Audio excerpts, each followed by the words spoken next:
its clear waters shining in the early light, making soft ripples that seemed to dance along the banks. In a little hut at the edge of the village, an old woman named Mama Efunayo stirred from her sleep. Her hut stood where the fields met the forest, close enough to hear the river's gentle song. Mama Efunayo liked to wake early while the world was still and quiet to greet the new day. She moved softly, careful not to wake the little birds resting in the roof above her.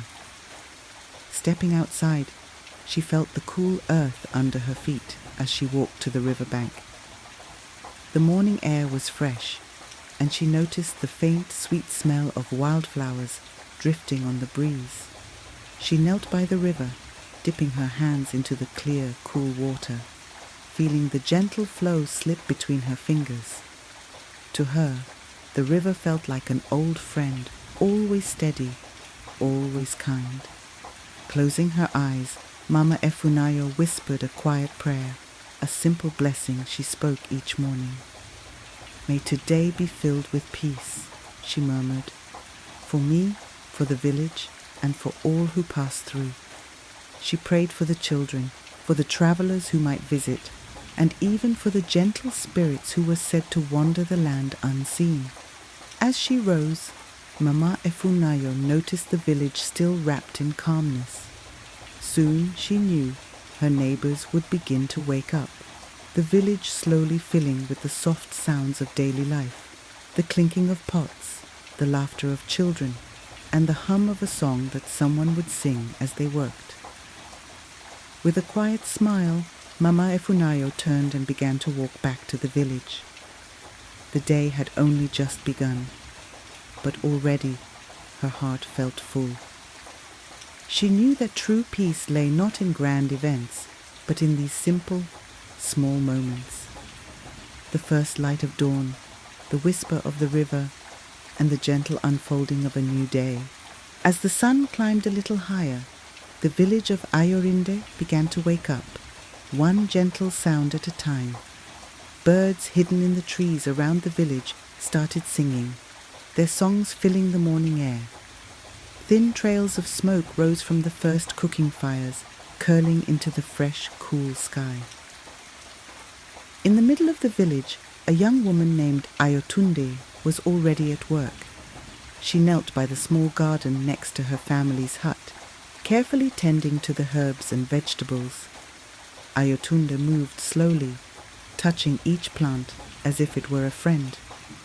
She was known in the village for her gentle ways and the quiet smile she always wore, showing her love for the life around her. Her mother, Mama Abeni, stood in the doorway, wrapping a shawl around her shoulders as a light breeze passed by. She watched her daughter with a warm smile and called out, "Ayotunde, come have breakfast. The day isn't going anywhere. You have plenty of time." Ayotunde looked up, her eyes bright as she waved. "Just one more moment, Mama. The rosemary is growing well. I think it's ready to be picked." Mama Abini nodded in approval. "Then bring some inside. It'll add a fresh scent to our cooking today." Ayotunde carefully plucked a few sprigs of rosemary and held them to her nose, breathing in their calming scent. She felt a small, quiet pride, knowing these plants had grown strong under her care. She went back to the hut, laid the rosemary near the kitchen fire, then sat with her mother for a simple breakfast of millet porridge, fresh fruit, and honey. Outside, the village grew livelier. Neighbors greeted each other, children laughed as they played with sticks, and somewhere nearby, the soft beat of a drum began. Ayotunde closed her eyes for a moment, letting the sounds fill her heart with a gentle happiness. Later, she would go to the river to fetch water, stopping to admire the wildflowers or watch the sunlight dance on the water's surface. But for now, she sat with her mother, feeling the warmth of the morning sun, tasting the sweetness of honey, and enjoying the peace of a new day. In the village of Ayorinde, spring had truly begun to bloom. The sun shone a little warmer, and the days grew longer. Along the riverbank, small, colourful wildflowers began to appear, their soft petals adding dots of pink, yellow and white to the green grass. Early one morning, a group of children wandered down to the river to see if any new flowers had blossomed overnight. Their laughter filled the air as they searched the ground, hoping to find the very first blossom of the season. One little boy, Femi, suddenly gasped in excitement, pointing to a single yellow flower hidden among the tall grasses. "Look," he shouted, "the first flower of spring." The other children gathered around, admiring the delicate bloom. To them, it felt like a sign, a promise of the season to come. They took turns touching its soft petals, marveling at its bright color. It was a small, simple thing, but it filled their hearts with joy. As they returned to the village, they told everyone about the first flower. The adults smiled and nodded, remembering their own childhood excitement over spring's first blossoms. By evening, the story had spread throughout the village, reminding everyone of the quiet beauty that each new season brought. As evening settled over Ayorind, the villagers gathered in the square to hear stories from Elder Bala, the village weaver. Known for his skill with words as much as his weaving, Elder Bala's stories were a favorite way to end the day, especially in spring when the air was cool and filled with the scent of flowers. Tonight, as the villagers sat on woven mats, Bala told the story of the first flowers of spring. His voice was soft and rhythmic, drawing everyone's attention. Long ago, he began, when the world was still young, spring's first flowers were a gift from the spirits of the land. They appeared as a promise that life would always return, no matter how long and cold the winter had been. The children leaned forward, their eyes wide as Bala continued. These flowers were small and delicate, but their colors shone brightly, like little stars scattered across the earth. The spirits chose these flowers to remind people to look for beauty in the smallest things, even when life feels difficult. As he spoke, the villagers felt a deep peace settle over them, a quiet joy in knowing they were part of a world that moved in gentle cycles, always bringing new life and new beauty. When the story ended, everyone sat in silence for a moment, as if holding on to the memory of Elder Bala's words. The evening drew to a close with a soft hum of conversation and the sound of families returning to their homes, their hearts a little lighter from the story shared. The next morning, the village was filled with quiet excitement. Spring was the season of planting, and the villagers had gathered in the fields to prepare the soil for new crops. Each family brought their tools, worn smooth from years of use, and together they worked the earth, turning over the rich soil with care. Mama Efunayo stood at the edge of the field, her eyes scanning the rows of soil. She held a small bowl of seeds, each one a tiny promise of life. As was the custom, she offered a blessing before the planting began. "May these seeds grow strong," she said, her voice steady and clear. "May they bring food and health to our village, and may they remind us of the gifts the land provides." The villagers bowed their heads in respect, and then one by one they took handfuls of seeds and placed them in the earth. Children joined in eagerly, pressing the seeds into the soil and covering them with gentle hands. To them, planting was like a game, but they also understood that this was a time for new beginnings, a time when everyone worked together for the good of the village. As the day went on, laughter and quiet conversation filled the air. Neighbors shared stories as they worked, some recalling the harvests of past years, while others spoke of hopes for the season to come.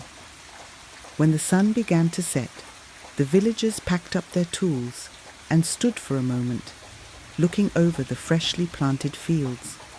The soil was dark and rich, ready to bring forth new life. There was a sense of calm satisfaction among them, a shared feeling that they had done something important, something that would nourish their village in the days ahead. With the fields prepared, the villagers returned to their homes, content in the knowledge that once again the cycle of seasons had begun anew. As the days passed, the villagers of Ayorind took turns tending the young plants that began to sprout in the fields. Ayotunde, known for her gentle touch and deep love for the earth, was among the first to arrive each morning. She walked carefully between the rows, her hands brushing over the tiny green leaves with a tenderness that came from years of working with the soil. Ayotunde often brought a group of children with her, eager to help and learn. They watched her closely as she knelt by a row of seedlings, showing them how to pull small weeds from the soil without disturbing the tender roots. "You must be gentle," she told them, her voice soft and patient. "These plants are just beginning to grow, and like all new things, they need kindness and care." The children listened carefully, mimicking her movements, their small hands reaching into the earth with quiet concentration. Ayotunde smiled as she watched them, remembering her own childhood days in the field, learning from her mother just as they were now learning from her. By midday, the fields were filled with villagers, each one doing their part to tend to the young plants. Some brought water from the river, sprinkling it gently over the rows, while others loosened the soil around the roots, making sure the plants had room to breathe and grow. They worked slowly, moving with the rhythm of the day, their hearts full of gratitude for the new life taking root. As the sun began to set, Ayotunde gathered the children around her, thanking them for their help. "Today we've given the plants what they need to grow strong," she said, her voice warm and full of pride. "And one day, when they are tall and ready, they will give back to us." With that, the villagers and children left the fields, their hands dirty, but their spirits light. They knew the journey from seed to harvest was long, but each day they worked together, nurturing the land and each other, bound by a shared purpose and a quiet, gentle hope for the future.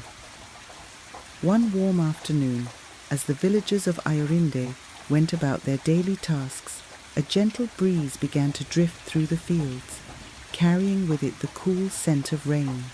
The sky grew dim as clouds gathered, and a quiet excitement filled the air. The rainy season was coming, and with it, the promise of life and growth. The first raindrops fell softly, pattering against the roofs of the huts and forming small puddles in the red earth.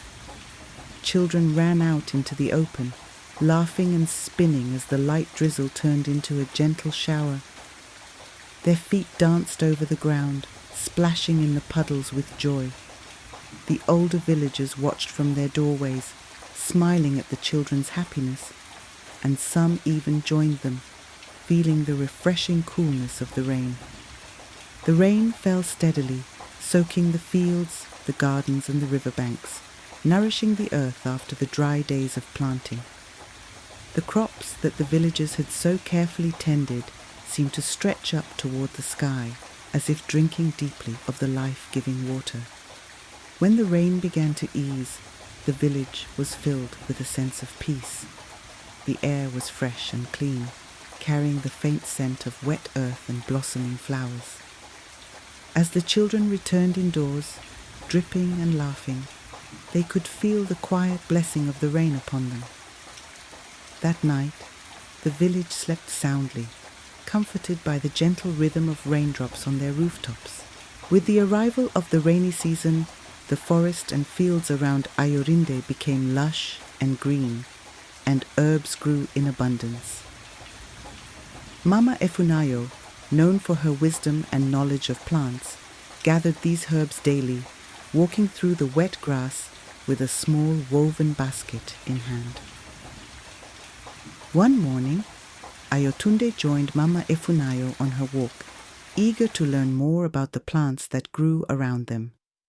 Together, they moved through the fields and along the edges of the forest, where Mama Efunayo pointed out each plant and explained its use. "This one," Mama Efunayo said, showing Ayotunde a small green leaf, "is for healing cuts and scrapes. It grows best after the rain, when the soil is rich and soft." She handed Ayotunde a leaf, and Ayotunde carefully placed it in the basket. They continued walking, with Mama Efunayo sharing stories of each herb.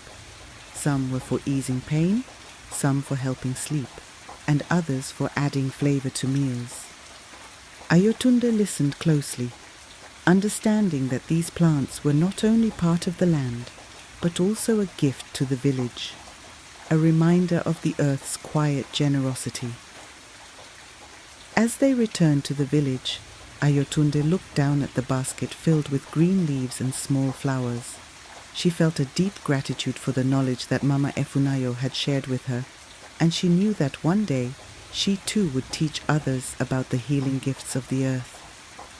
Days turned into weeks, and under the gentle rain, the plants in the village gardens grew tall and strong. Soon, the first fruits and vegetables began to appear, small but vibrant, signs of the nourishment that would come in abundance as the season continued. One morning, Ayotunde went out to her family's garden and spotted the first ripe tomatoes hanging from their vines, their red skins gleaming in the early light. She gently picked a few, holding them carefully in her hands as though they were treasures. Mama Abini joined her, her face brightening at the sight. "The first fruits," she said, her voice filled with pride. "We are blessed to have this food."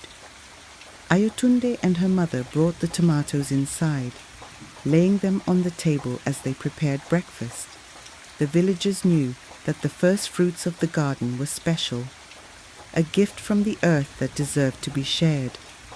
And so, Ayotunde and her family gathered a small bundle of vegetables, walking to the neighboring huts to share them with others in the village.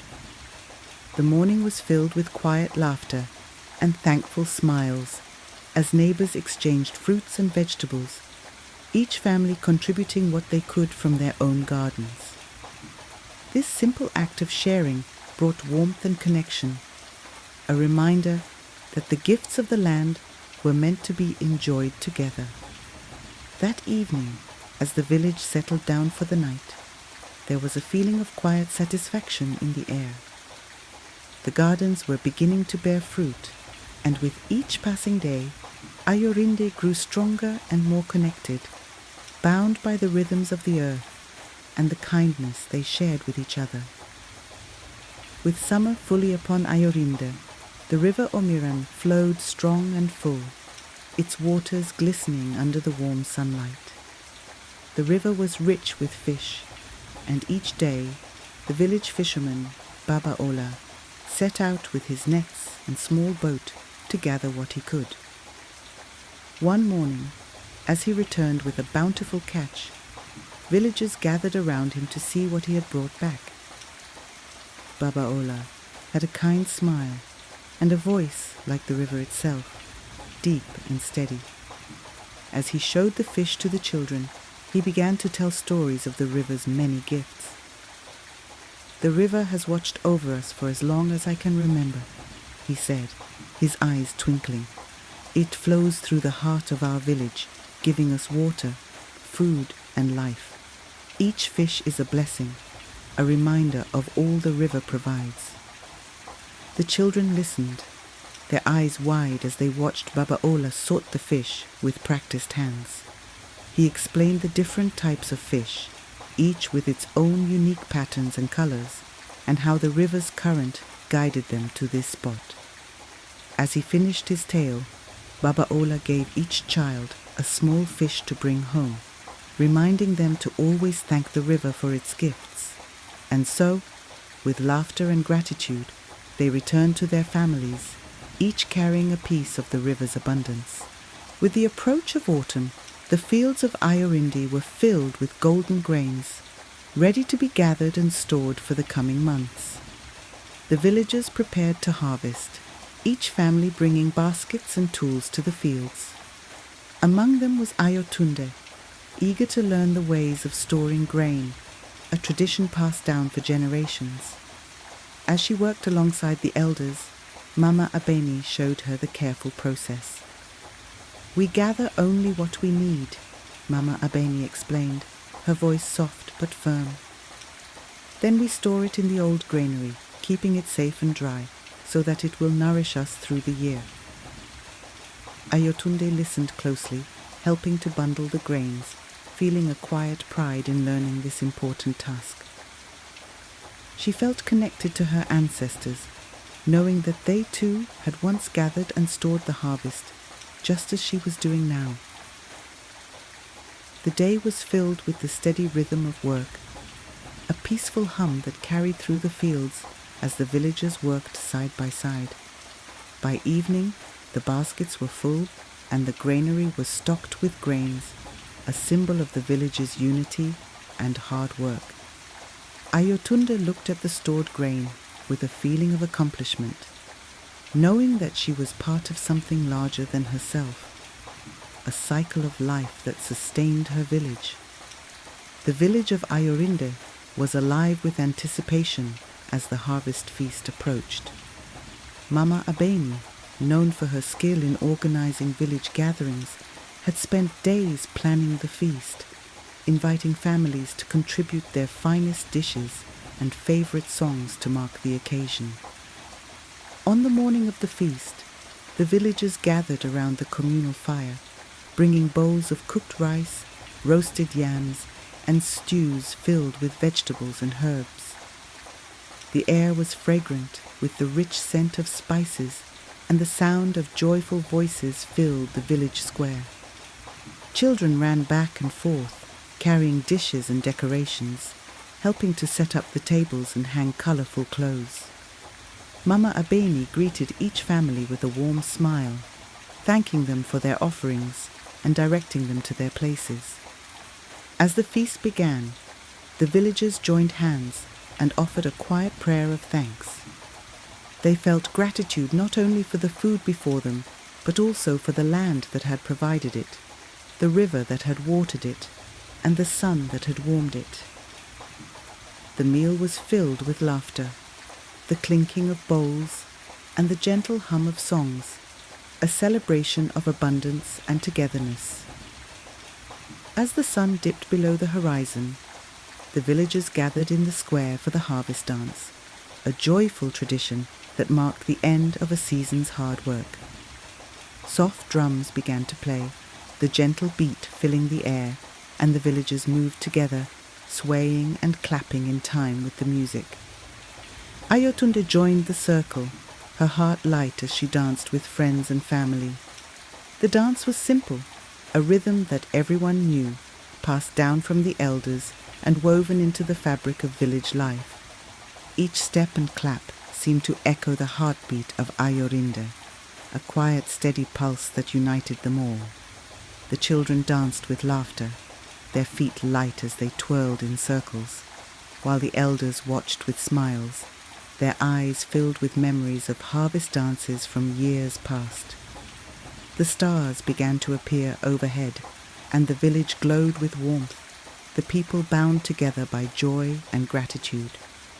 As the music slowed, the villagers held hands in a circle, feeling the strength of their community and the abundance that they had gathered together. It was a peaceful, quiet celebration, one that left each heart full and each spirit lifted.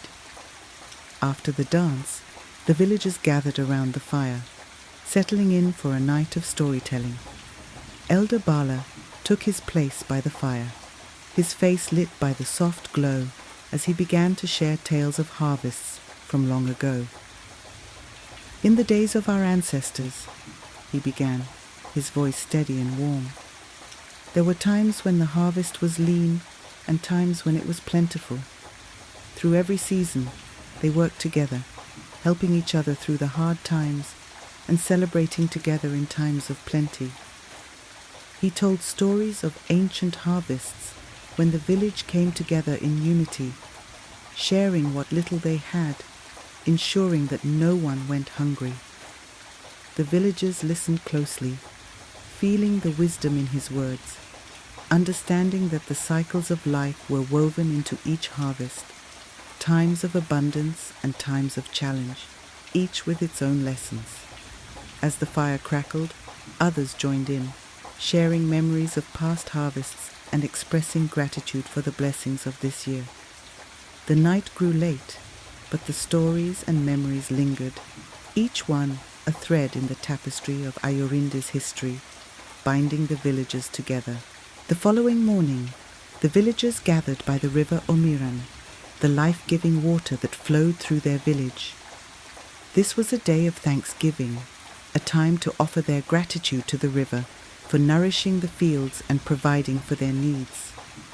Mama Efunayo led the gathering, carrying a small bowl filled with grains and flowers as an offering to the river.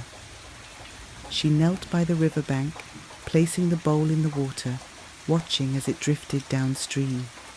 The villagers joined hands, each one offering a quiet blessing, thanking the river for its gifts.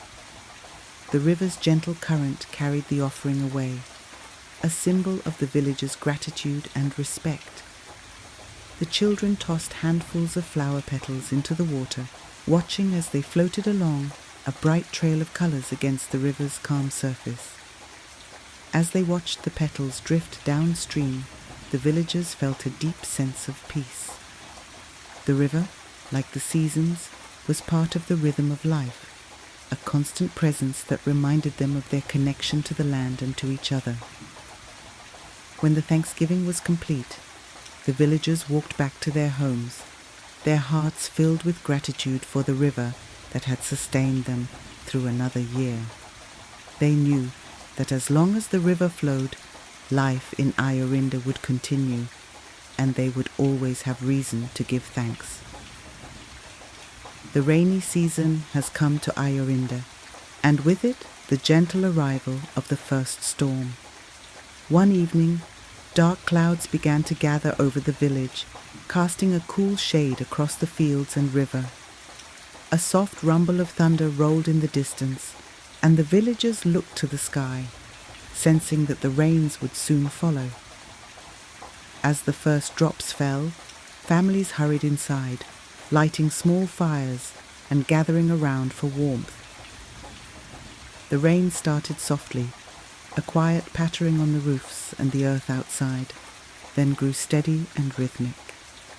Ayotunde sat by the door of her family's hut, watching the rain fall with a calm smile, feeling its peaceful presence. Inside, Mama Abeni prepared a simple, warm meal, and the family shared quiet conversation, each voice softened by the comforting sound of rain. Outside, the world was washed clean, the air fresh and filled with the scent of wet earth. The villagers drifted off to sleep that night to the steady song of rain, their hearts calmed by the gentle power of the storm. The rains continued for days, bringing life and freshness to Ayorinde. During breaks in the storm, the village children rushed outside, eager to play in the wet grass and puddles. They laughed and chased one another, feeling the soft mud beneath their feet and the coolness of the damp air. One afternoon, as the children gathered by the river, they began to listen closely to the sound of raindrops falling on leaves, stones, and water. Each surface made a different sound, creating a soft melody that echoed across the village. "It's like a song," one child said, tilting their head to listen more closely. The other children nodded, enchanted by the natural music around them. They sat in silence, letting the raindrop songs fill their ears and their hearts. feeling as if the rain itself was sharing a gentle lullaby with the village.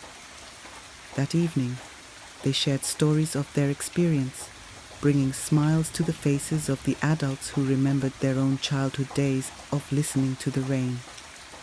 As the rains brought life to the land, Mama Efunayo gathered the young villagers to share her wisdom about the cycles of nature.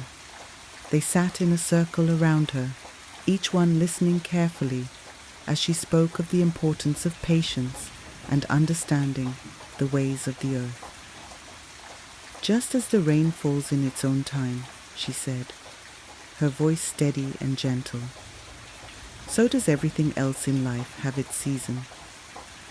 We cannot rush the rains, nor can we hurry the harvest. We must learn to listen to the land and the rhythms of the world around us. The children watched her, their young faces filled with respect and curiosity. Mama Efunayo shared stories of times when the rains came late or too early, and how the village had learned to adapt, to find peace even in the unpredictability of nature.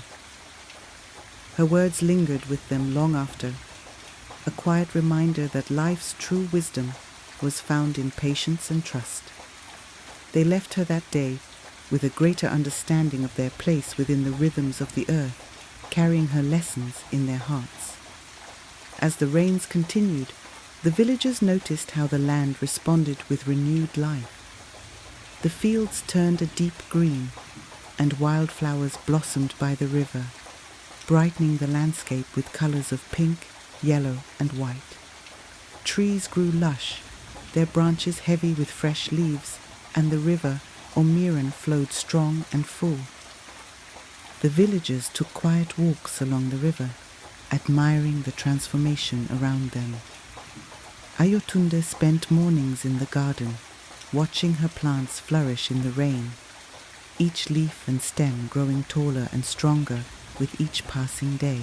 In the evenings, families gathered under the shelter of their huts, sharing warm meals and conversations about the beauty of the land's renewal. The rain had brought not only growth to their fields, but also a sense of peace and gratitude, a reminder of how the earth renewed itself with each season. The village was filled with quiet joy, knowing that the rainy season had given them the gift of life and beauty, a gift that would carry them through the months ahead. As the rains began to ease, Elder Bala gathered the villagers for a special story. It was the tale of the great rain, a story passed down through generations, one that spoke of resilience and the strength of nature. The villagers sat in a circle as Elder Bala began, his voice calm and steady. Long ago, there was a year when the rains came with great force, filling the rivers and flooding the fields. The people feared they would lose everything, but they came together, helping one another and finding shelter for all. He spoke of how the village had united, sharing food and resources, caring for one another until the rains had passed. In time, the great rain ended, and the land grew back, stronger and more beautiful than before. The village learned that even in the hardest times, there is always a way forward when we stand together. The story filled the villagers' hearts with a sense of unity, reminding them of the strength they held as a community. They knew that the rains, gentle or fierce, were a part of life, a gift and a test, shaping them with each season. That night, the village of Ayorinde rested peacefully, comforted by the memory of those who had come before, and the knowledge that they too were part of a long and resilient tradition. As autumn arrived in Ayorinde, the trees along the river and throughout the village began to change. Their leaves turned shades of gold, amber and red, adding warmth to the cooler days. The children, excited by the sight, spent their afternoons gathering the fallen leaves, making small piles, and admiring each one's unique color and shape. Ayotunde joined them, sharing how each leaf was a reminder that everything in life changes and grows. Just as the trees lose their leaves, she told the children, we too change with each season. But these changes make us stronger, preparing us for what comes next. The children listened, gathering their favorite leaves and tucking them into small baskets as keepsakes. They understood that each leaf, in its own way, held a memory of the season, a small piece of life's gentle rhythm. As they walked back to the village, they felt a sense of wonder, knowing that they too were part of this beautiful cycle of change. With the days growing cooler, the villagers of Ayorinde came together for a traditional bonfire, a way to celebrate the season's turning and to share warmth as the nights grew longer. They gathered around a large fire in the village square, its glow lighting up their faces as they settled on blankets and mats. The fire crackled and popped, sending sparks up toward the night sky. Elder Bala began to tell stories, his voice blending with the sounds of the fire as he spoke of past seasons and the lessons they held.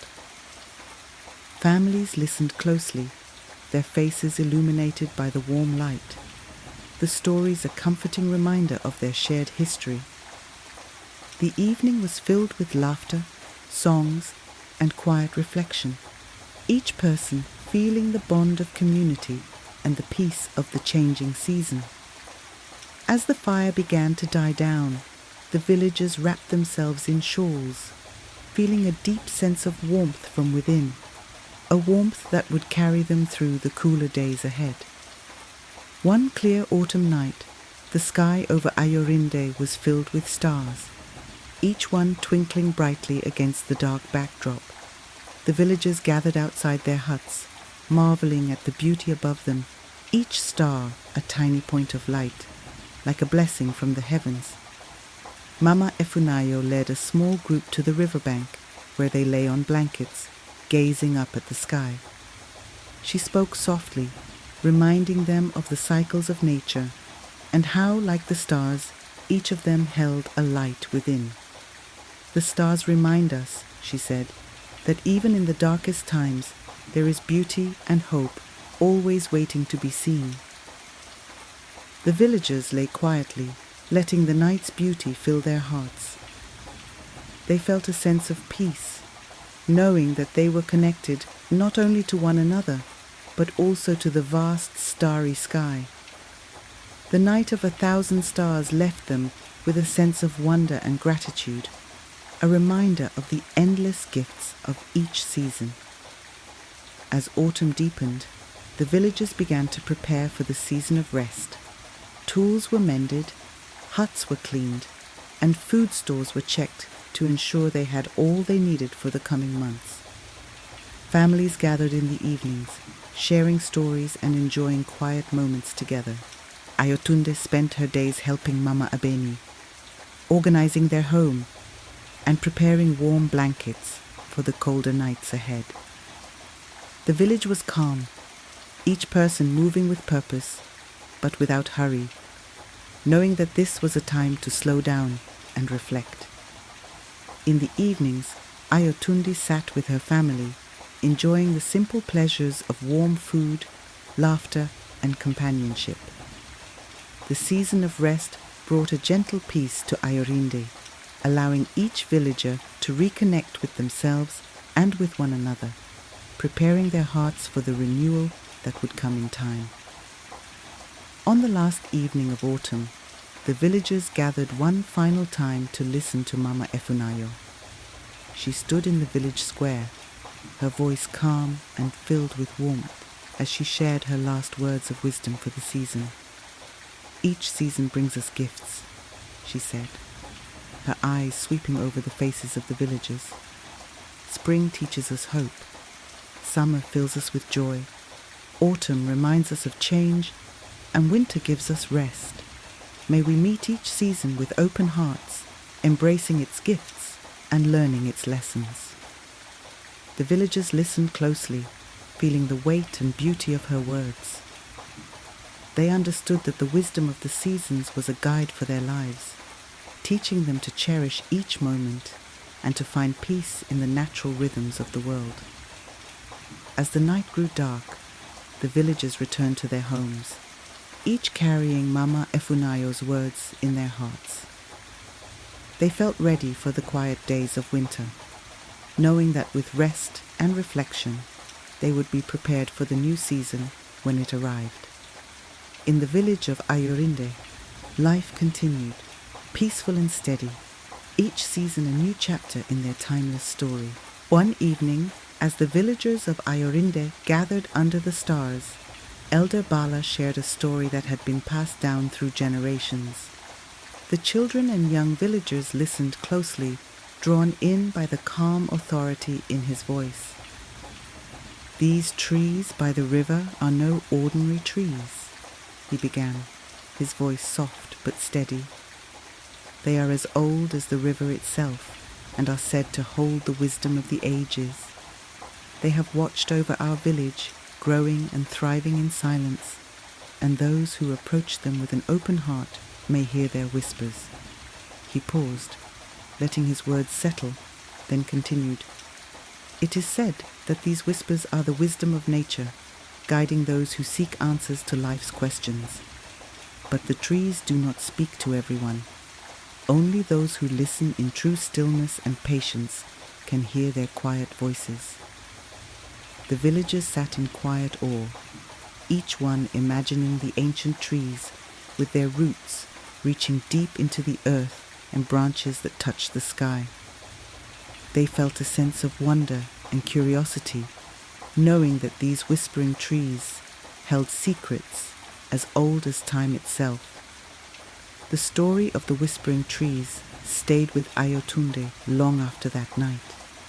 Drawn by a quiet curiosity, she decided to visit the trees by the river, hoping to feel the peace and wisdom Elder Bala had spoken of. One early morning, Ayotunde walked along the riverbank, feeling the cool breeze and listening to the soft murmur of the water. When she reached the cluster of trees, she felt an immediate sense of calm. The trees stood tall and silent, their branches swaying gently as if acknowledging her presence.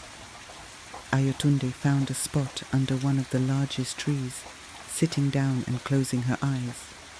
The world around her grew still, and in the soft rustle of the leaves, she thought she heard faint whispers, like a distant melody carried by the wind. She couldn't make out words, but the sound filled her heart with a deep sense of peace. As she sat there, Ayotunde felt that the trees had something to share, something gentle and profound. She stayed with them for a long time, feeling as if she was part of the river, the earth, and the sky. When she finally rose to leave, she felt lighter, as if she had been touched by the quiet magic of the whispering trees. Encouraged by the calm she felt by the whispering trees, Ayotunde returned the next day, eager to listen more deeply. She sat quietly under the same tree, her heart open, her mind at rest, waiting to hear what the trees might share. As she listened, a gentle whisper seemed to reach her, as soft as the touch of a breeze. Though the words were barely audible, she understood the message. "Patience, dear one. Life unfolds in its own time. Watch, and you will see." Ayotunde felt a warmth in her chest, realizing that the trees were teaching her to slow down and observe, to find beauty in the present moment instead of rushing through life. She closed her eyes, savoring this first lesson, knowing that patience was a gift she could carry with her. When she left that day, Ayotunde felt more grounded, more aware of the quiet grace in each moment. The whispering trees had begun to share their wisdom with her, and she felt grateful for their gentle guidance. Word of Ayotunde's visits to the whispering trees began to spread among the young villagers, and soon others grew curious about the wisdom the trees held. Two of Ayotunde's friends, Femi and Adeola, decided to visit the trees themselves, each hoping to hear the whispers that had touched Ayotunde's heart. One by one, they made their way to the trees, sitting in silence and letting the gentle presence of nature fill them. Femi, who had always been quiet and thoughtful, found himself drawn to the stillness, feeling a deep sense of calm he hadn't known before. Adeola, lively and full of energy, found the experience more challenging, but she, too, felt a sense of peace she couldn't quite explain. Each of them left the trees that day with a new sense of connection, understanding that the trees offered guidance in a language of stillness and quiet. They knew that returning to the trees would teach them more, and that each lesson would come in its own time. Seeing the growing interest among the young villagers, Elder Bala gathered them one evening to share some advice before they continued their visits to the whispering trees. "The trees do not speak to those who are rushed or distracted," he said, his voice gentle yet firm. "To hear their wisdom, you must come with a quiet mind, an open heart. Only in true stillness will you be able to listen." The young ones nodded, each taking his words to heart, understanding that patience and stillness were part of the journey.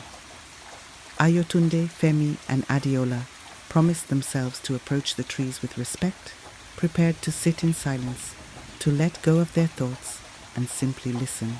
They felt a quiet anticipation, knowing that the trees had many lessons to share, but that those lessons would come as whispers only to those who listened with peace and patience. And so, with Elder Bala's guidance, they prepared to continue their visits, eager to learn from the silent wisdom of the whispering trees. Femi approached the whispering trees with a quiet hope in his heart. Known for his soft-spoken nature, he had often felt unsure of himself, feeling as if he lacked the confidence others seemed to have. Sitting down beneath the shade of the trees, he closed his eyes, letting his mind grow calm. As he sat in stillness, he heard a soft, gentle whisper from the leaves above. It seemed to say, "Strength lies within you, waiting to be seen. Let it grow, quietly and steadily, like the roots of a tree." Femi felt a warmth fill his chest, a quiet assurance that he hadn't known before. The whisper reminded him that confidence didn't have to be loud or bold. It could be gentle, like the strength of a tree that stands firm through all seasons. With a grateful heart, Femi rose, feeling a newfound courage and a deeper understanding of himself. He knew that he too had a quiet strength, rooted in his gentle nature. Adeola, known for her lively spirit and boundless energy, found herself restless as she sat beneath the whispering trees. She wanted to hear their wisdom, but she found it difficult to sit still, her mind buzzing with thoughts.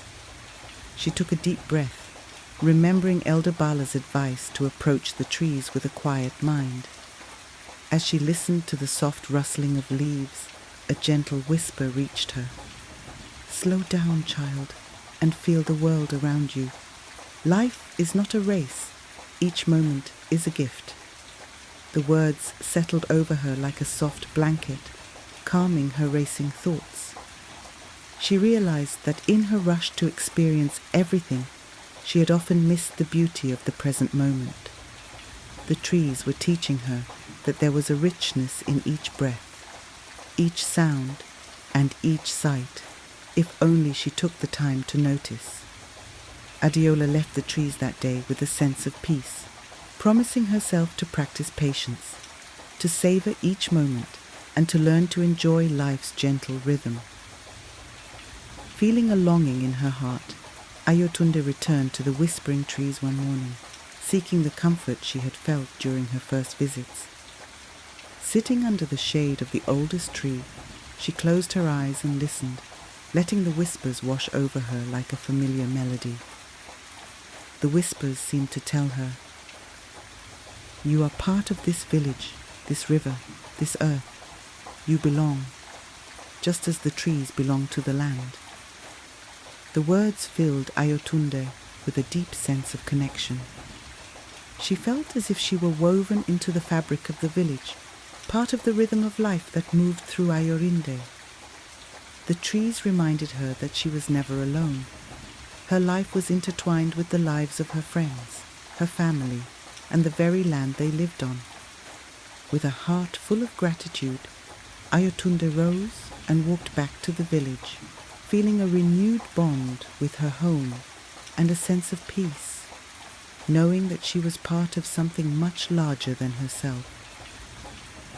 Word of the whispering trees continued to spread among the villagers, and more people visited them, seeking solace and wisdom.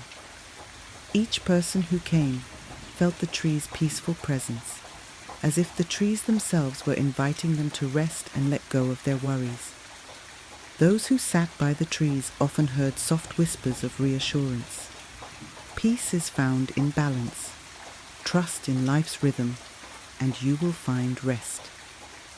The trees taught each visitor in their own way, reminding them that peace was not something to be chased, but something that could be found within. The trees offered a reminder of balance, showing that just as the branches stretched upward, the roots reached deep into the earth. Life was a dance between movement and stillness, growth and rest. The villagers left the trees with lighter hearts, each carrying a small piece of peace within them, a quiet reminder of life's balance. As the villagers experienced the gentle wisdom of the whispering trees, they began to feel a deep gratitude. They knew that these silent and steady trees had been offering them guidance and comfort, asking for nothing in return. To show their appreciation, the villagers began to leave small offerings at the base of the trees. Ayotunde brought wildflowers she had gathered along the riverbank, laying them carefully at the roots. Femi offered seeds, while Adiola placed smooth, colorful stones she had collected from the riverbed. The other villagers followed suit, each leaving something meaningful, a token of thanks for the trees' quiet wisdom. Over time, the base of the trees was adorned with flowers, stones, and seeds, each one a symbol of the gratitude the village felt. As they left their offerings, the villagers felt a quiet happiness, knowing they had honored the trees that had given them so much. As they walked along the riverbank, Ayotunde felt a sense of peace settles within her. She understood that she was part of this vast, beautiful world, and that each tree, each blade of grass, and each ripple in the water was a reminder of life's gentle balance. From that day forward, the young villagers carried the whispering tree's teachings in their hearts, feeling closer to nature and finding joy in their place within it. They knew that as long as they listened, the wisdom of the trees would guide them gently, leading them to a life filled with peace, simplicity, and connection. Femi returned to the whispering trees one morning, feeling weighed down by self-doubt. Despite the strength he had begun to find within himself, there were days when he still felt uncertain and insecure. Sitting under the shade of the trees, he let his worries drift into the stillness, hoping for comfort. After a moment, he heard a whisper, a reminder from the trees. Strength is not found in being without fear. It is found in moving forward despite it. Like the roots that hold us steady, strength is something that grows quietly within. The words filled Femi with a gentle reassurance, reminding him that his doubts were a natural part of life, a chance to learn and grow. He understood that courage didn't mean being without fear. It meant trusting in his own resilience and moving forward, even when doubts lingered. With a grateful heart, Femi left the trees feeling more confident, understanding that true strength was a steady presence within him, like the roots that grounded the whispering trees. Ayotunde had taken the teachings of the trees to heart, finding peace and wisdom in each whisper she heard. As she watched her friends struggle with their own challenges, she felt a desire to help them, to share the lessons that had brought her comfort. Gathering her friends by the river one afternoon, Ayotunde gently shared the tree's teachings of patience, kindness, and simplicity. She spoke of her own experiences, the whispers she had heard, and the lessons she had learned from the stillness of the trees. Her friends listened closely, inspired by her words and by the calm wisdom that seemed to flow from her. Ayotunde's gentle guidance helped them feel more at ease with their own journeys, reminding them that they were not alone, that they could find strength and peace in each other and in the world around them. That day, Ayotunde realized that the teachings of the trees were not only meant to be heard, they were meant to be shared, spreading wisdom and kindness through every heart they touched.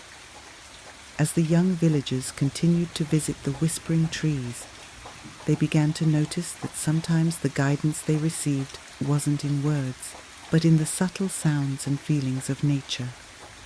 One day, as they sat beneath the branches, the wind picked up, causing the leaves to rustle and the branches to sway.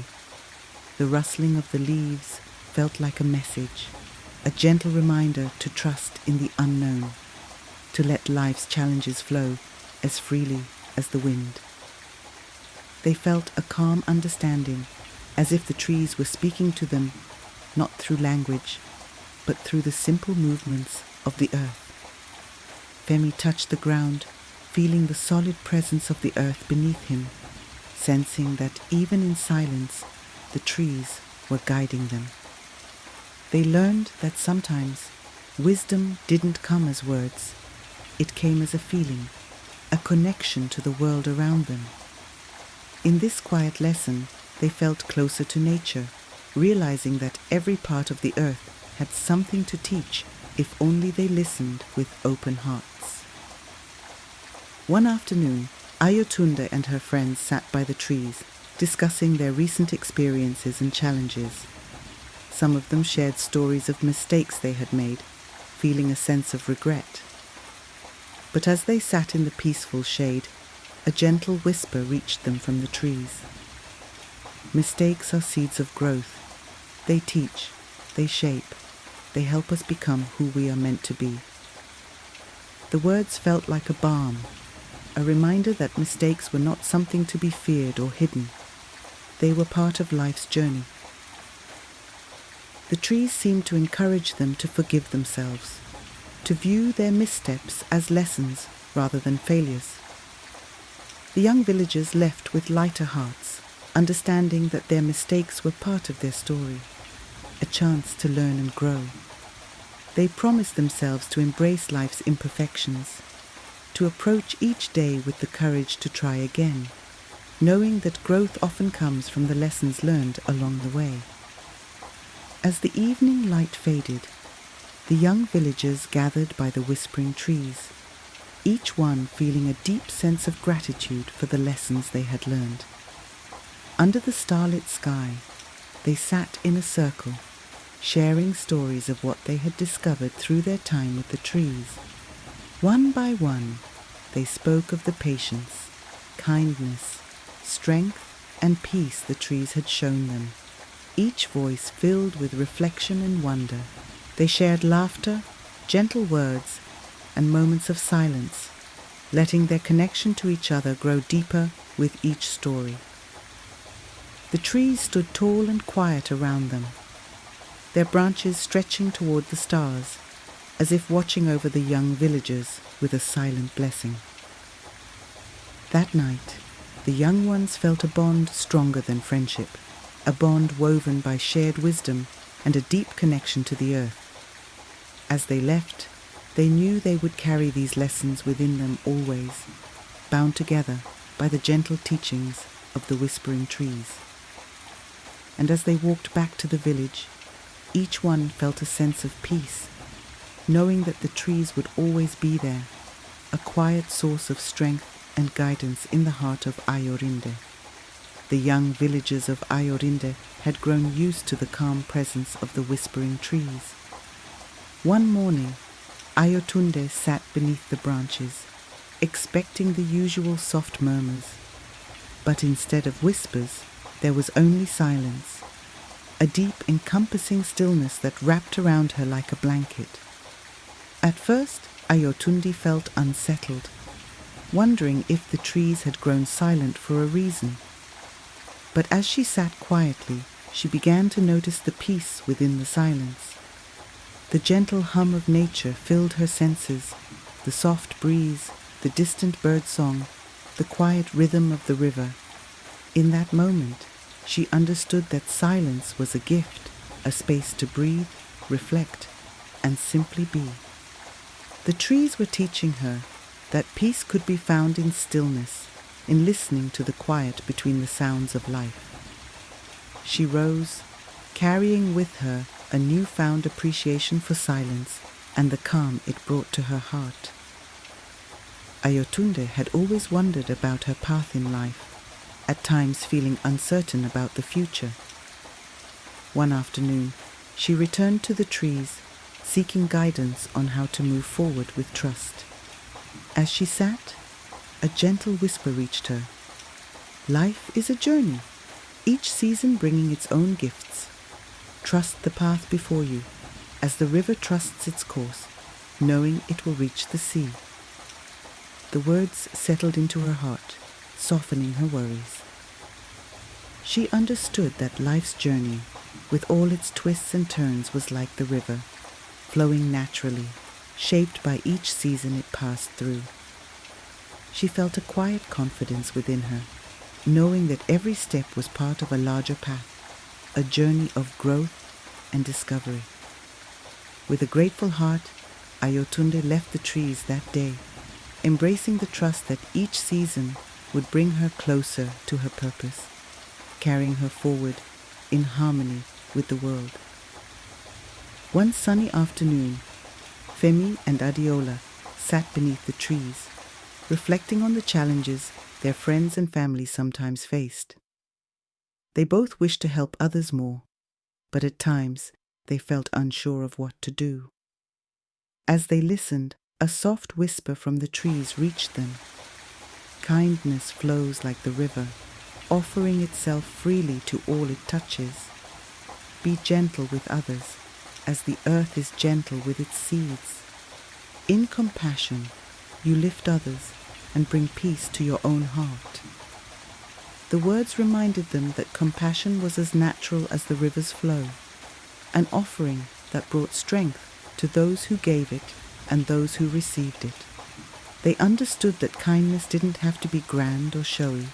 It was the quiet strength of caring for others, offering a hand, a kind word, or a gentle presence. Leaving the trees that day, Femi and Adiola felt a renewed commitment to compassion, knowing that through kindness they could bring peace to their village, just as the trees brought peace to their hearts.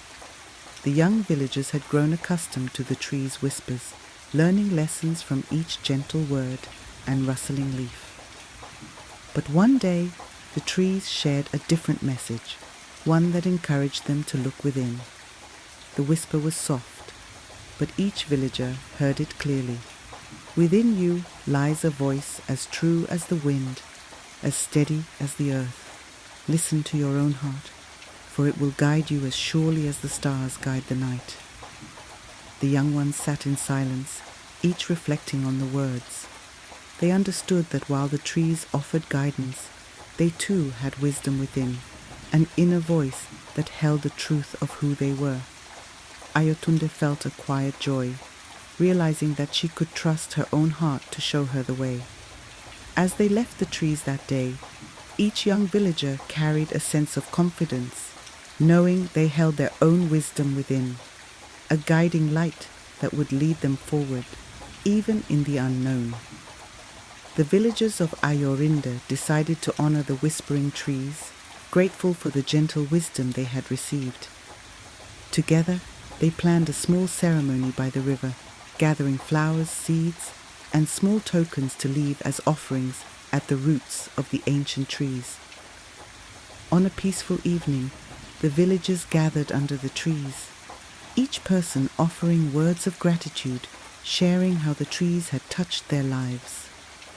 Elder Bala led a simple prayer, giving thanks for the tree's patience, kindness, and enduring presence. The sun had long set in the village of Omolu, leaving the sky dotted with stars. Beneath the great baobab tree, Zina sat cross-legged beside her grandmother, Mama Kemi, whose voice carried the warmth of a lullaby. The air was cool, and the soft chirping of crickets added to the serenity of the evening. "Zina," Mama Kemi began, her eyes twinkling, "do you know why the baobab tree is so strong?" Zina shook her head, resting her chin on her knees. "It's because its roots go deep into the earth," Mama Kemi explained. "Even when the strongest winds blow, the tree stands firm. A community is like this tree. Its strength comes from how tightly its people hold on to each other." Mama Kemi began to weave a tale of how Omolu survived a harsh drought many years ago. She spoke of how the villagers worked together, sharing what little they had, and how their unity brought hope even in the toughest times. As Zina listened, she imagined the faces of the villagers in her grandmother's story. She thought of the laughter at the market, the songs during the harvest, and the way everyone seemed to belong.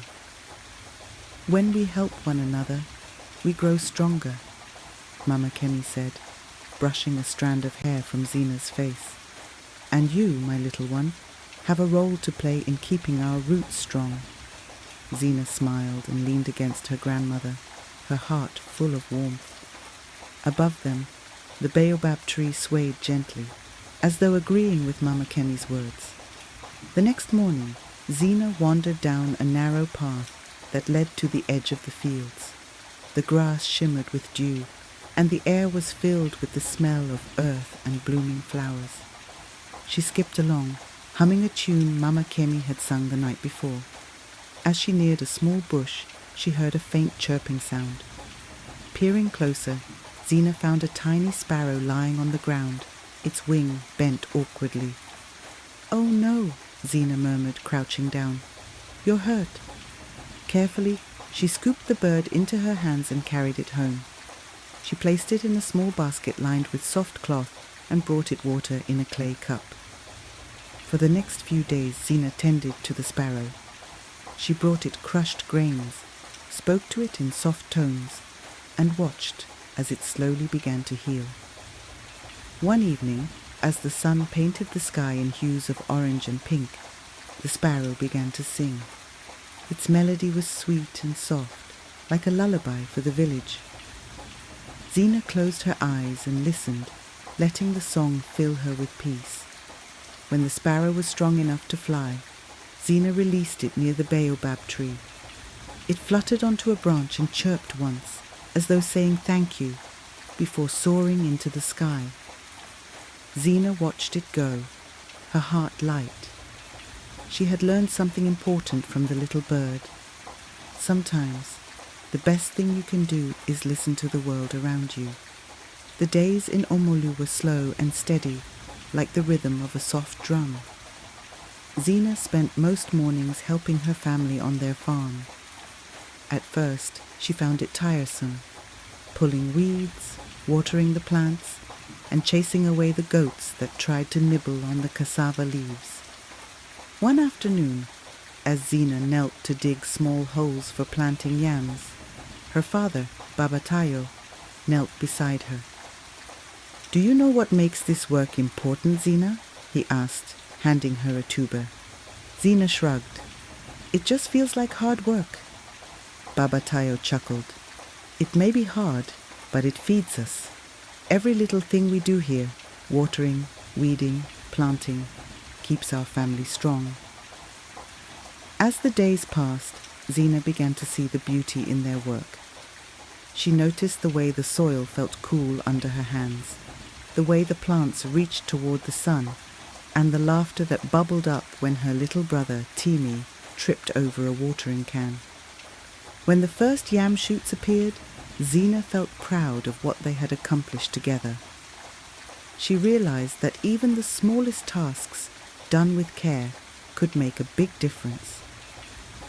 One sunny afternoon, Zina and her little brother Timi walked through the village, delivering freshly harvested vegetables. Their last stop was at a small weathered hut at the edge of Omolu. "Who lives here?"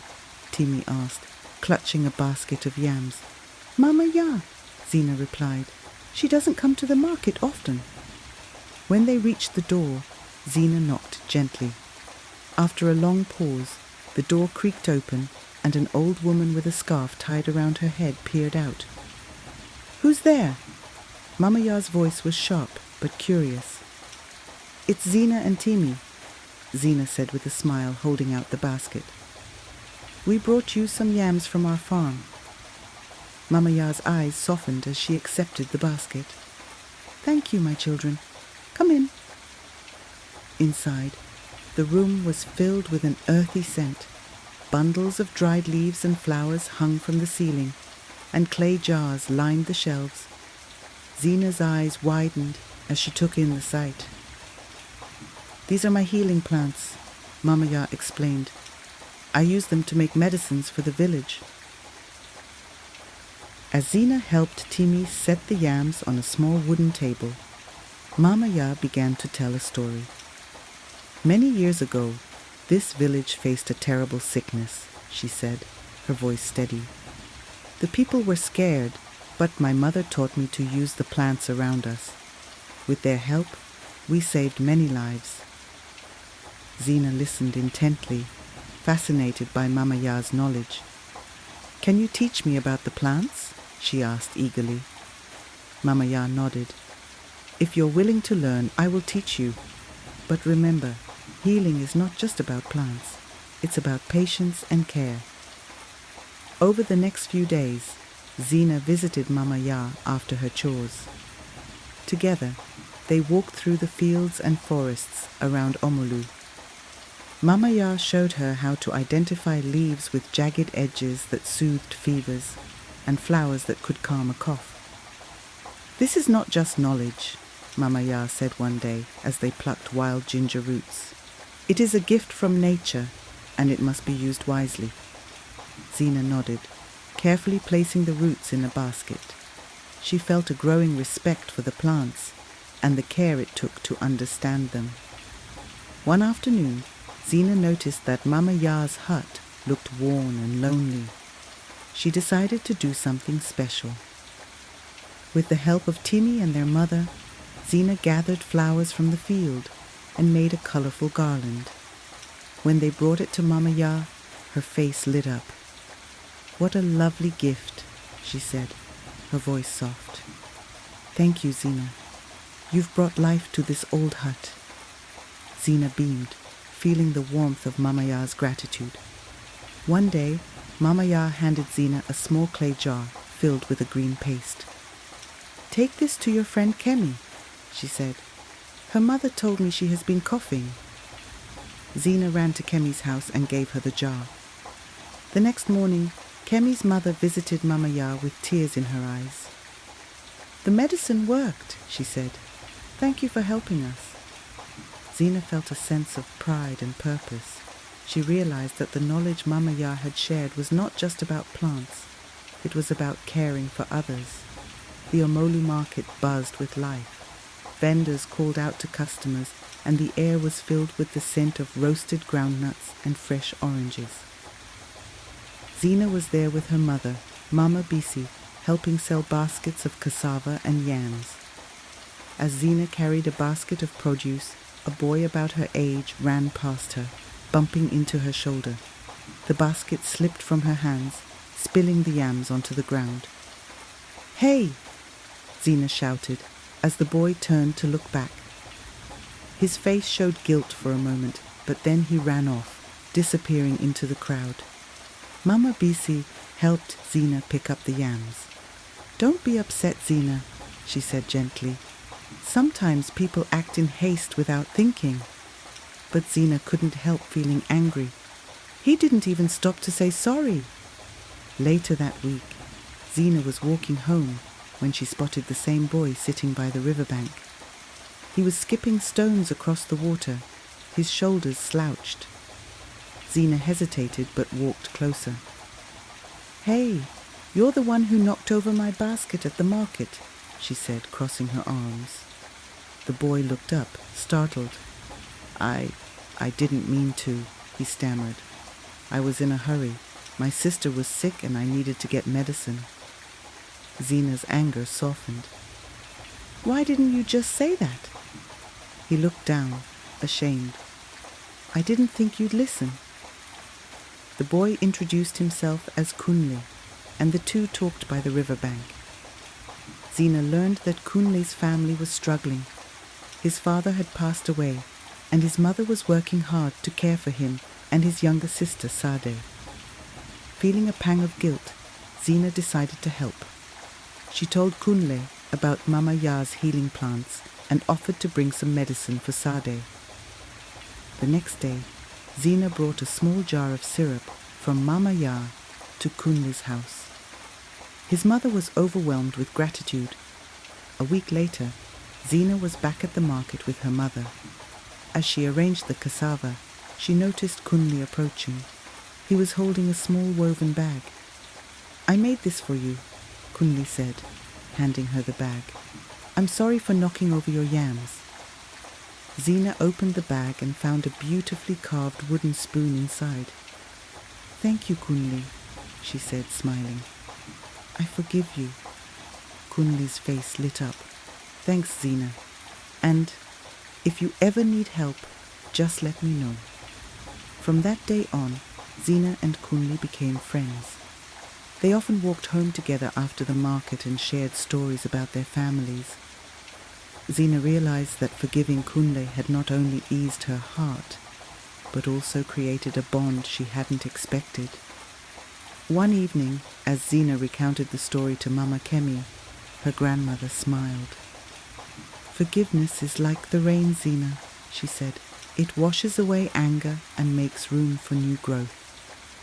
Zina nodded, feeling the truth of her grandmother's words. She had learned that holding on to anger only made her feel heavy, but forgiveness brought peace and unexpected blessings. It was a warm afternoon, and Zina and her friends, Kunle and Tayo, sat under the shade of the baobab tree near the river. As they skipped stones across the water, Kunle frowned. "Look at the riverbank," he said, pointing. "It's so dirty." Zina followed his gaze. The once clear shoreline was littered with broken pots, old baskets, and dried leaves. "This used to be so beautiful," she said with a sigh. Tayo shrugged. "It's not our problem. People should stop throwing their trash here." "But we live here too," Zina said, an idea forming in her mind. "What if we cleaned it up ourselves?" Kunle nodded eagerly. We could make it a place everyone would want to visit again. The next day, Zina went around the village with Kunle and Tayo, inviting other children to join their cleanup. At first, many were hesitant. "It's too much work," said Ayo, one of their friends. "But it could be fun," Zina insisted. "We can make it a game. Whoever collects the most rubbish gets a prize." When she mentioned prizes, more children agreed to help. Zina's mother even promised to make a big pot of jollof rice for everyone after the cleanup. On Saturday morning, a group of 10 children gathered by the riverbank, armed with baskets, sticks, and old sacks. "All right," Zina said, clapping her hands. "Let's work together. Kunle, you and Tayo can gather the big things like broken pots. Ayo and I will pick up smaller trash like wrappers." The children got to work, laughing and teasing each other as they cleared the area. Tayo discovered an old fishing net tangled in the reeds, and Ayo found a shiny stone she decided to keep as a treasure. By midday, the riverbank was looking much cleaner. The children stood back to admire their work, their faces glowing with pride. As Zina bent down to pick up the last piece of rubbish, she spotted something unusual sticking out of the sand. It was a small, rusted metal box. "What's that?" Kunle asked, running over. Zina carefully opened the box. Inside was a bundle of old letters tied with a ribbon and a tiny wooden carving of a fish. The children gasped. "These must belong to someone from the village," Zina said. "We should take it to Mama Kemi. She might know who it belongs to." That evening, the children gathered under the baobab tree for their reward, a big pot of jollof rice and roasted plantains. As they ate, Mama Kemi examined the old letters and the carving. "These belong to a fisherman who lived here many years ago," she said with a smile. "He used to fish by this very river and loved it dearly. It's fitting that you children cleaned up the riverbank. He would be proud." The children beamed with pride, knowing they had done something meaningful. From that day on, the riverbank became a favorite gathering spot for the village. The children planted flowers along the edge, and families often came to sit by the water, sharing stories and enjoying the clean, beautiful space. As Zina watched the sunset over the river one evening, she felt a deep sense of satisfaction.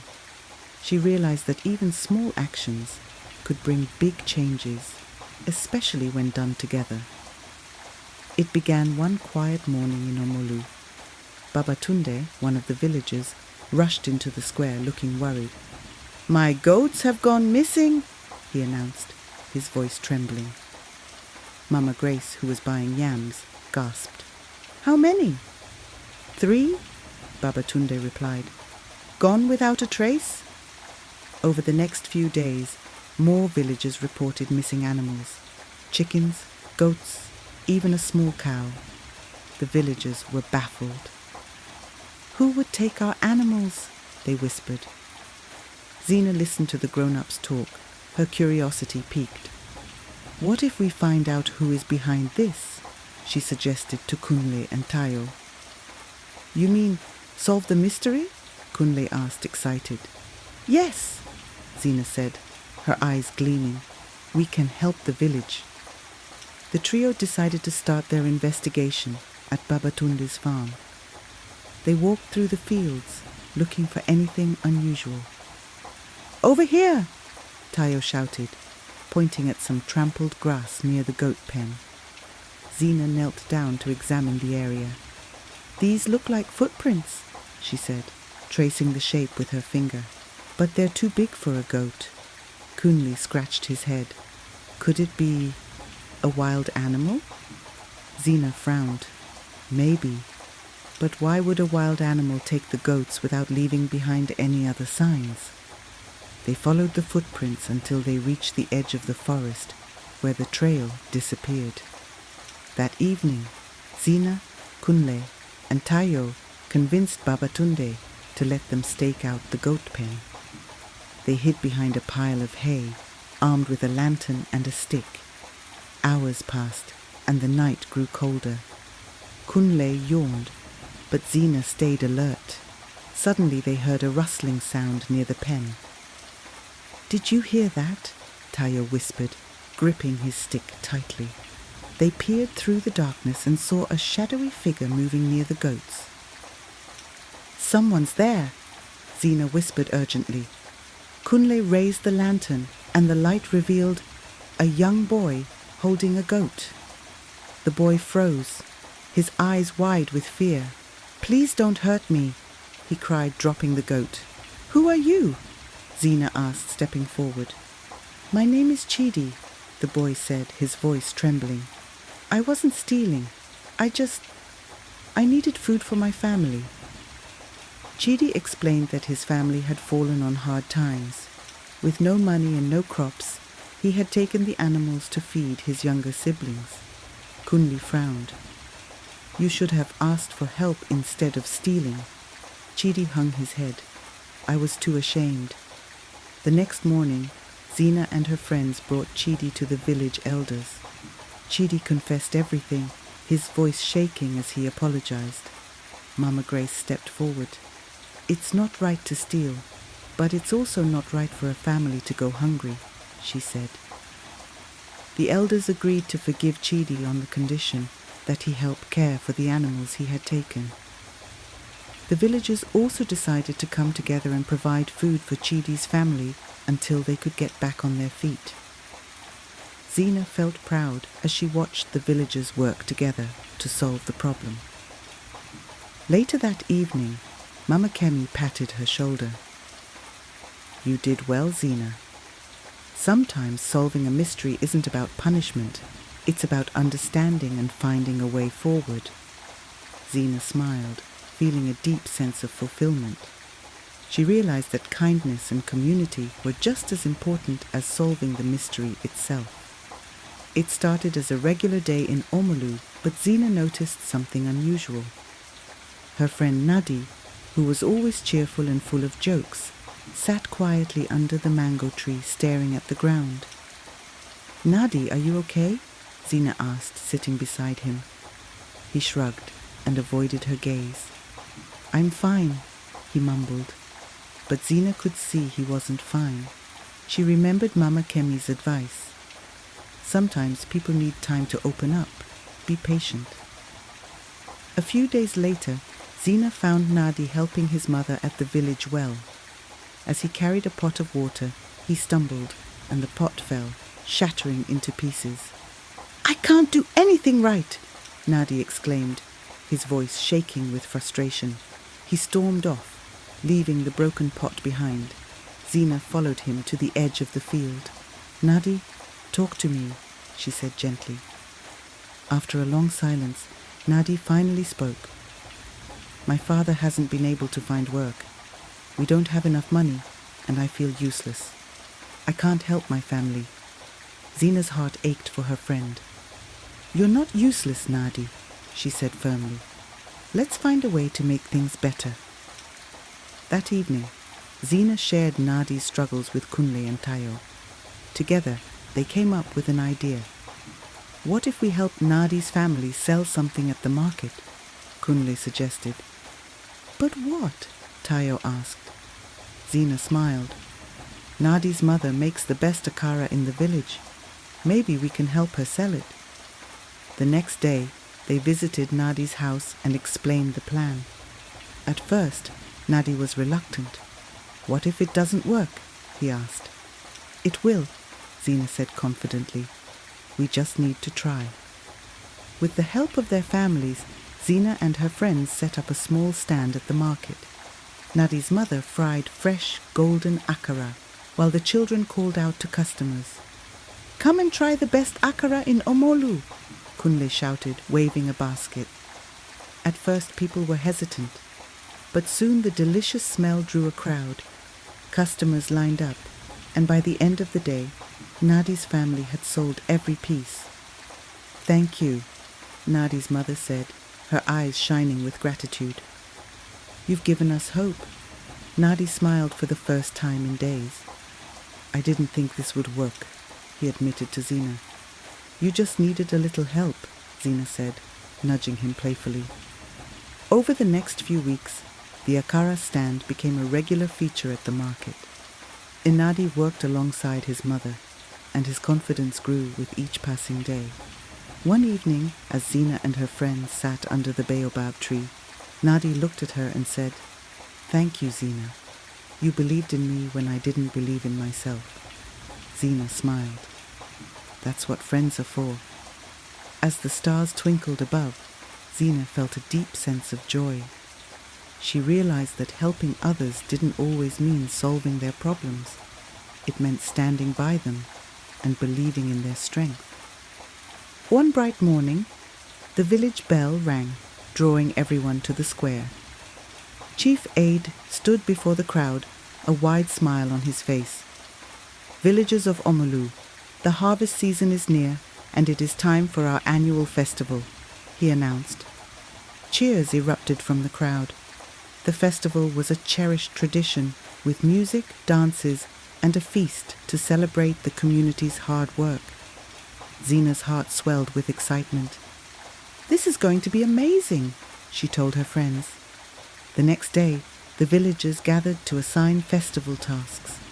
Zina and her friends were put in charge of decorating the square, while others prepared food, organized music, and planned the dances.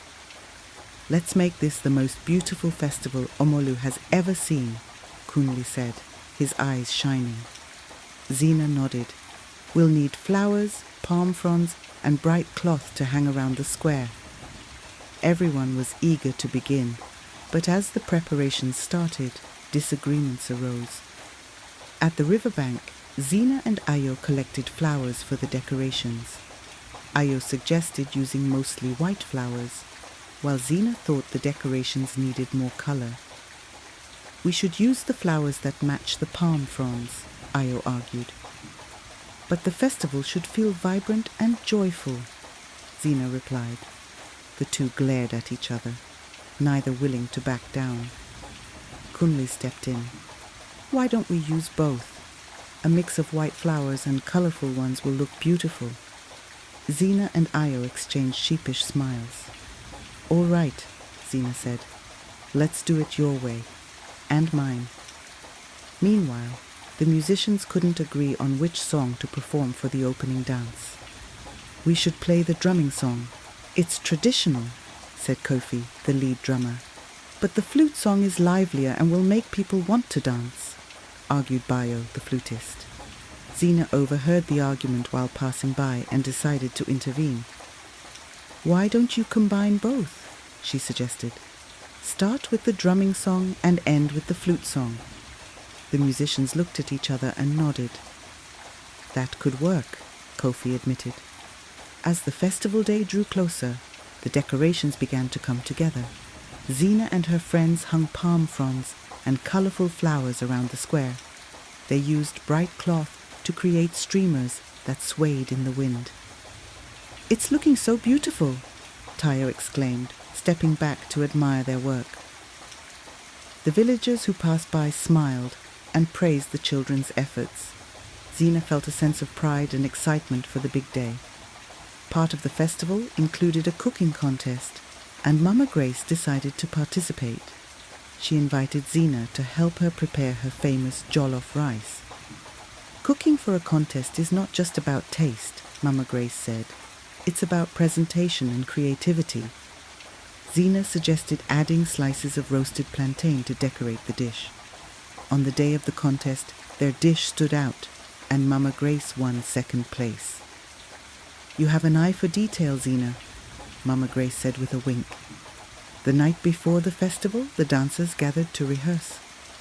Zina joined in, eager to learn the steps. "Don't forget to smile as you dance," said Nadi, who had become one of the best dancers.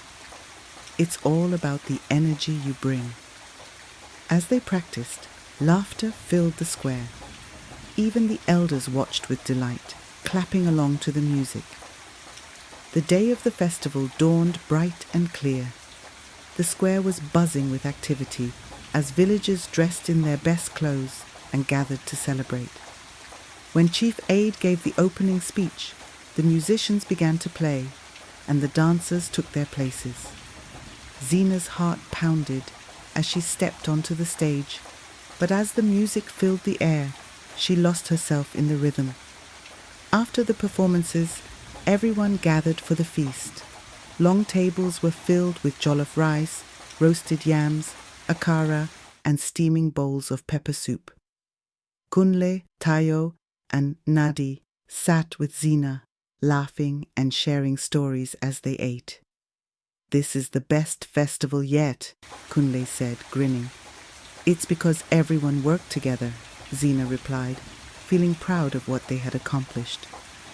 As the sun set and the villagers danced under the stars, Mama Kemi pulled Zina aside. "Do you see how everyone is smiling?" Mama Kemi asked. Zina nodded. "Yes, it's because the festival went well." "It's more than that," Mama Kemi said. "It's because we came together. Even when there were disagreements, you and your friends found ways to bring people together. That is the true strength of a community." Zina smiled, her heart full. She realized that the festival wasn't just about celebrating the harvest. It was about celebrating the bonds that held the village together. One breezy afternoon, a man arrived in Omolu. He was tall, with a walking stick decorated with carvings and a large sack slung over his shoulder. "Who is that?" Zina whispered to Kunle as they stood by the riverbank. "I don't know," Kunle replied, "but he looks interesting." The man introduced himself as Baba Musa, a traveling storyteller. "I've roamed many lands, collecting tales to share," he said with a warm smile. Chief Aid invited Baba Musa to stay in the village for a while. That evening, the villagers gathered under the baobab tree to hear his stories. As the stars twinkled above, Baba Musa began his first tale. He spoke of faraway kingdoms, brave warriors, and clever animals. His voice was deep and melodic, holding the audience spellbound. Zina listened intently, her imagination painting vivid pictures of the scenes he described. When the story ended, everyone clapped and cheered. "Your words are like magic," Zina said to Baba Musa after the crowd dispersed. He smiled. "Stories are powerful, little one. They can teach, heal, and bring people together." Over the next few days, Zina spent time with Baba Musa, eager to learn how to tell stories. "First, you must observe the world around you," Baba Musa said, gesturing to the village. "Every person, every tree, and even the wind has a story to tell." Zina practiced crafting her own stories, drawing inspiration from her life in Omolu. Baba Musa listened patiently and offered advice. "Speak with your heart, and your words will touch others," he said. One evening, Zina decided to tell her own story at the village gathering. She shared a tale about a kind farmer who helped a lost bird, only to have the bird lead him to a treasure hidden in the forest. The villagers clapped and cheered when she finished. Baba Musa smiled proudly. "You are a natural storyteller, Zina," he said. "Never stop telling your tales." Before leaving Omolu, Baba Musa presented the village with a carved wooden box. Inside were small figurines representing characters from his stories. "These are for you," he said, handing the box to Chief Aid. "Use them to continue sharing stories long after I'm gone." The villagers thanked Baba Musa and promised to honor his gift. As he walked away, Zina felt a new sense of purpose. She realized that storytelling was not just entertainment. It was a way to preserve the spirit of the village. The skies over Omolu began to darken one afternoon, heavy clouds rolling in from the horizon. Zina stood at the riverbank with her friends, watching the sky. "That doesn't look good," Kunle said, his voice uneasy. The wind picked up, rustling the trees. Villagers hurried to secure their homes, tying down roofs and moving livestock to safety. Mama Kemi called out to Zina, "Come inside, quickly!" As night fell, the storm unleashed its fury. Thunder boomed, lightning flashed, and the rain poured in torrents. Zina huddled with her family, listening to the wind howl outside. When the storm finally passed, the village was quiet. Zina stepped outside and gasped. Trees had been uprooted, roofs were torn, and the river had overflowed, flooding nearby fields. "Omolu looks like a different place," Kunle said, standing beside her. Chief Aid called an emergency meeting under the baobab tree. "This storm has left us with much work to do," he said. "But if we come together, we can rebuild." The villagers nodded in agreement, ready to take action. The next day, everyone in the village pitched in to help. Zina and her friends began clearing fallen branches and debris from the riverbank. "This will take forever," Tayo groaned, wiping sweat from his forehead. Zina smiled. "Not if we work together." As they worked, Zina noticed younger children trying to help but struggling with the heavy branches. She assigned them smaller tasks, like gathering leaves and fetching water, making them feel included. Meanwhile, the men of the village worked on repairing damaged roofs. Babatunde climbed onto Mama Grace's roof with Kunle's father, hammering wooden planks into place. Zina brought them water and food to keep their energy up. "Thank you, Zina," Babatunde said, smiling. "Even small gestures like this make a big difference." By the end of the week, most of the homes were repaired and the village began to look like itself again. As the village gathered for a small celebration under the baobab tree, Chief Aid stood to address them. "This storm tested us, but it also showed our strength as a community. Together, we rebuilt Omolu." The villagers cheered, their spirits lifted. Mama Kemi turned to Zina and said, "Do you see, my child? Just like the roots of the baobab tree, we hold each other up in hard times." Zina nodded, feeling proud to be part of such a strong and caring village. She realized that even in the face of challenges, unity could overcome anything. One breezy afternoon, a man arrived in Omolu. He was tall, with a walking stick decorated with carvings and a large sack slung over his shoulder. "Who is that?" Zina whispered to Kunle as they stood by the riverbank. "I don't know," Kunle replied, "but he looks interesting." The man introduced himself as Baba Musa, a traveling storyteller. "I've roamed many lands, collecting tales to share," he said with a warm smile. Chief Aid invited Baba Musa to stay in the village for a while. That evening, the villagers gathered under the baobab tree to hear his stories. As the stars twinkled above, Baba Musa began his first tale. He spoke of faraway kingdoms, brave warriors, and clever animals. His voice was deep and melodic, holding the audience spellbound. Zina listened intently, her imagination painting vivid pictures of the scenes he described. When the story ended, everyone clapped and cheered. "Your words are like magic," Zina said to Baba Musa after the crowd dispersed. He smiled.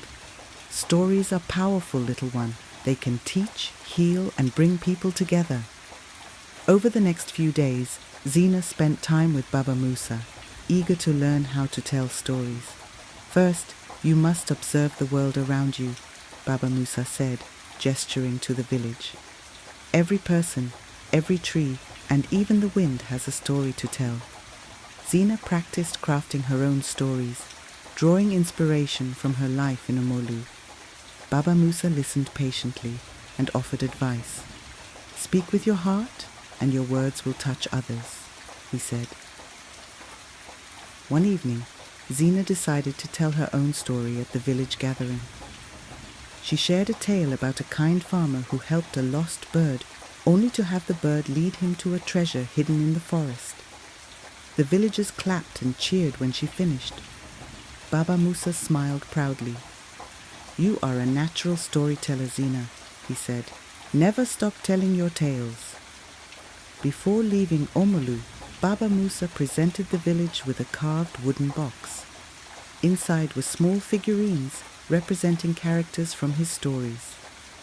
"These are for you," he said, handing the box to Chief Aid. "Use them to continue sharing stories long after I'm gone." The villagers thanked Baba Musa and promised to honor his gift.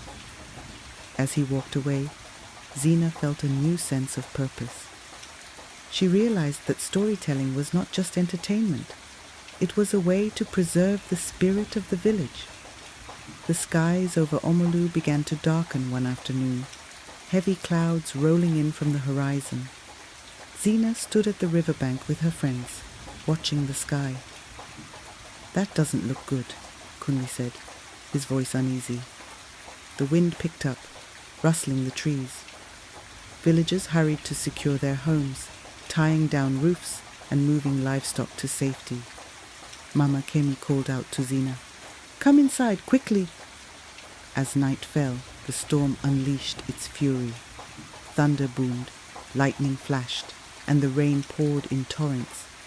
Zina huddled with her family, listening to the wind howl outside. When the storm finally passed, the village was quiet. Zina stepped outside and gasped. Trees had been uprooted, roofs were torn, and the river had overflowed, flooding nearby fields. "Omolu looks like a different place," Kunli said, standing beside her. Chief Aide called an emergency meeting under the baobab tree. "This storm has left us with much work to do," he said. "But if we come together, we can rebuild." The villagers nodded in agreement, ready to take action. The next day, everyone in the village pitched in to help. Zina and her friends began clearing fallen branches and debris from the riverbank. "This will take forever," Tayo groaned, wiping sweat from his forehead. Zina smiled. "Not if we work together." As they worked, Zina noticed younger children trying to help but struggling with the heavy branches. She assigned them smaller tasks, like gathering leaves and fetching water, making them feel included. Meanwhile, the men of the village worked on repairing damaged roofs. Babatunde climbed onto Mama Grace's roof with Kunli's father, hammering wooden planks into place. Zina brought them water and food to keep their energy up. "Thank you, Zina," Babatunde said, smiling. "Even small gestures like this make a big difference." By the end of the week, most of the homes were repaired, and the village began to look like itself again. As the village gathered for a small celebration under the baobab tree, Chief Aide stood to address them. "This storm tested us, but it also showed our strength as a community. Together, we rebuilt Omolu." The villagers cheered, their spirits lifted. Mama Kemi turned to Zina and said, "Do you see, my child? Just like the roots of the baobab tree, we hold each other up in hard times." Zina nodded, feeling proud to be part of such a strong and caring village. She realized that even in the face of challenges, unity could overcome anything. One day, Zina helped Mama Kemi clean the old family chest. Inside, they found a bundle of faded photographs, letters, and a beautifully woven cloth. "These belong to our ancestors," Mama Kemi said, unfolding the cloth with reverence. Zina traced her fingers over the patterns on the fabric. "What do they mean?" Mama Kemi smiled. "Each symbol tells a story of love, resilience, and wisdom passed down through generations." That evening, Mama Kemi shared a story about their ancestor, Papa Namdi. He was known as the village wisdom keeper, a man who settled disputes and taught the importance of community. One day, two farmers argued over a piece of land, Mama Kemi said. Papa Namdi didn't take sides.